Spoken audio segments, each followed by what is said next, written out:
Welcome to the Further Light Podcast, presented by Wisconsin Freemasonry, helping you accomplish your Masonic goals through education and more light. And now, I present to you Brother Chris Ludke.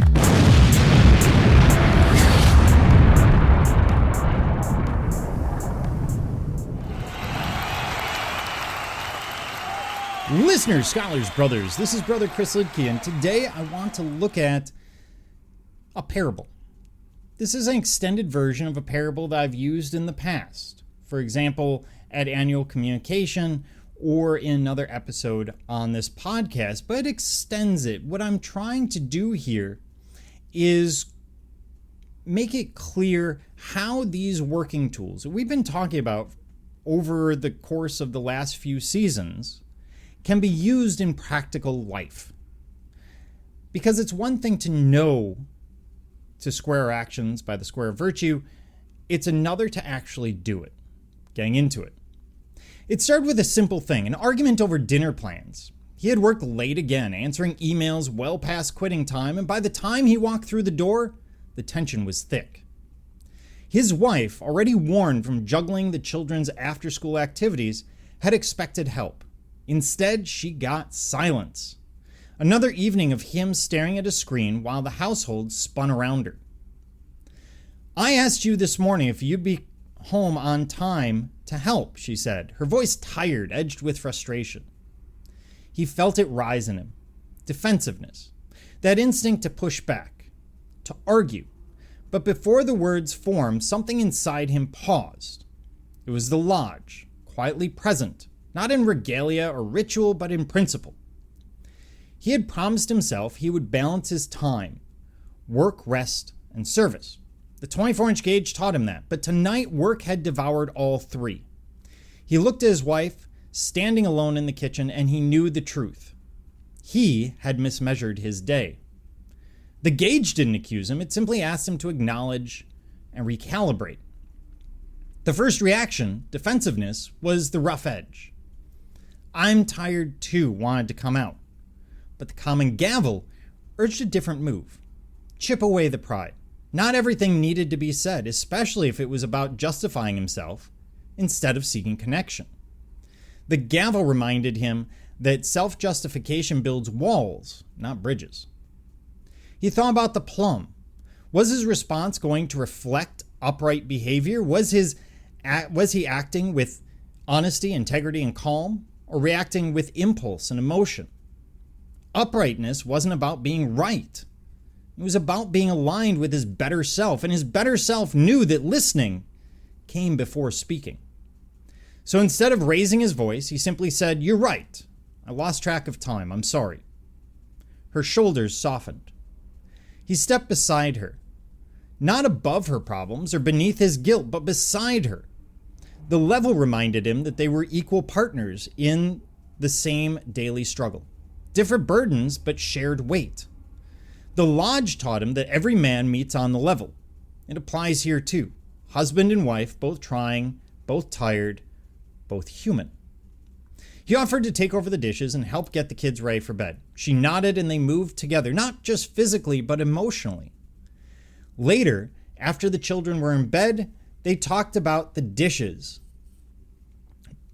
Not about the dishes, but about what they needed from each other. He thought about the square. Was his behavior squared with what was fair? Not just to himself, but to her. Had he made her feel valued and supported? The square reminded him that rightness isn't just about being moral. It's about being just in our dealings, especially with the ones closest to us. The heat of that first moment could have gone a very different way. Words could have been sharper, distance could have widened. But the compass helped him draw a boundary around his frustration. He remembered that passion without control becomes destruction. However, passion with guidance becomes care, patience, and perspective. He had once thought of the compasses only in terms of discipline. Tonight he understood they are also a tool of emotional restraint, protecting love from the fires of pride. By the end of the night, the air had cleared, apologies were exchanged, laughter had returned. It wasn't the perfect evening. But the tension had been smoothed over, not ignored, but addressed with honesty and humility. And that's the work of the trowel. Spreading the cement of affection, reinforcing the bonds that conflict threatens to crack. Not by force, but by care. The trowel doesn't erase the struggle, it binds the broken pieces with intention and love. In the quiet afterward, he reflected. The chalk was a soft mark of kindness, the small note he left for her the next morning. The charcoal was his fire, the passion he brought to serving, not just providing, and the clay that was himself, still being shaped, still learning, still willing to be molded by mistakes into something better. Freemasonry isn't just for the lodge room. The real lodge is life. The altar is the dinner table. The rough ashlars are impatience, our pride, our blind spots. The working tools, they live in our words, our choices, and the way we show up for people who need us most. When life gets hard, when tensions rise, when relationships strain, that's when the tools matter most. Not as ideas to be admired, but as habits to be practiced. Every home is ultimately a temple under construction. Every moment is a chance to build or tear down. Tonight, one brother chose to build.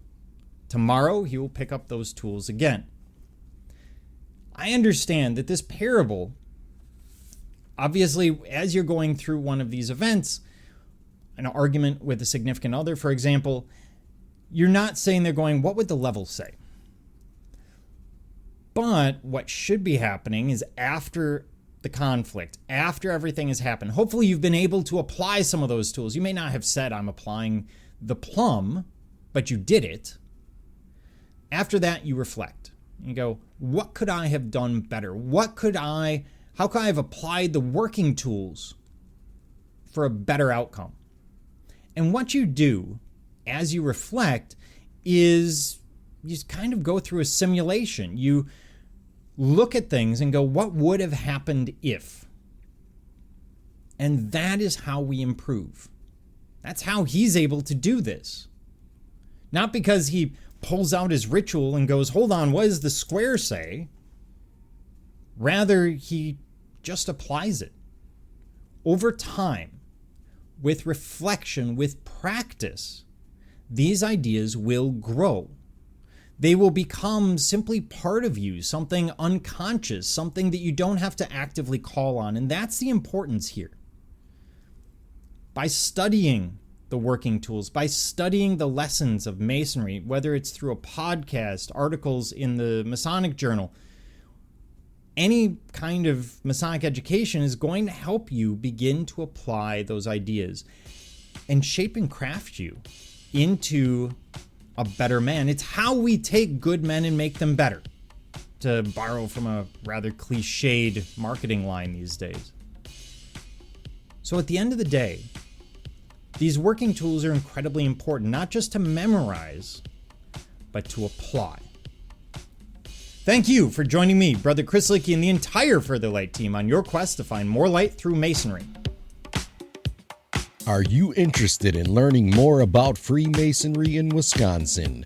Visit wisconsinmasons.org to learn more about Masonry and access further educational content and more light.